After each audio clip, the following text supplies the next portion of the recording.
Hello అండి. మన పూర్ణిమలో ఎన్ని గూడెంలు ఉన్నాయో తెలుసా అండి? ఎప్పుడూ గూడెంలో నుంచే లైవ్ చేస్తూ ఉంటాము. ఇది కూడా మనకి గ్రౌండ్ ఫ్లోర్లో ఉన్న గూడెం. ఒక్కొక్క కలరు ఎన్నెన్ని సేమ్ ఉన్నాయో చూడండి.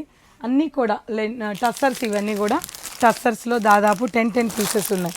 ప్రతి ఒక్కటి కూడా చాలా కలెక్షన్ రీస్టాక్ అయిపోయింది. సో ఇవన్నీ కూడా చూస్తే ఎన్ని టస్సర్ కలెక్షను, అలాగే ఫ్యాన్సీ కలెక్షను. సో ఇవన్నీ చూపించట్లేదు, జస్ట్ ఐడియా కోసం చెప్తున్నా. సో అన్నీ కూడా చాలా వెరైటీస్ అన్నీ వచ్చేసాయి. ఇక్కడ చూస్తే కలర్ఫుల్గా పింక్గా ఉంది, కలర్ అయితే చాలా బాగుంది. ఇది ఎంత ఉండొచ్చు? వావ్, అంతే 716 అంటండి. ఇది 716. ఈ సారీ చూడండి ఎంత బాగుందో. అలాగే ఇవన్నీ చూడండి జార్జెట్. వావ్, సూపర్ జార్జెట్స్ అండి, షిబోరి అండ్ వీవింగ్లో. ఈ ప్రైజెస్ కూడా ఎంత ఉన్నాయి? ఇవి కూడా బెస్ట్ ప్రైస్లోనే ఉన్నాయి, కనిపించట్లేదు. సో ఈ కలెక్షన్స్ అన్నీ కూడా మళ్ళీ న్యూ స్టాక్ ఉంది, కింద చూస్తారా?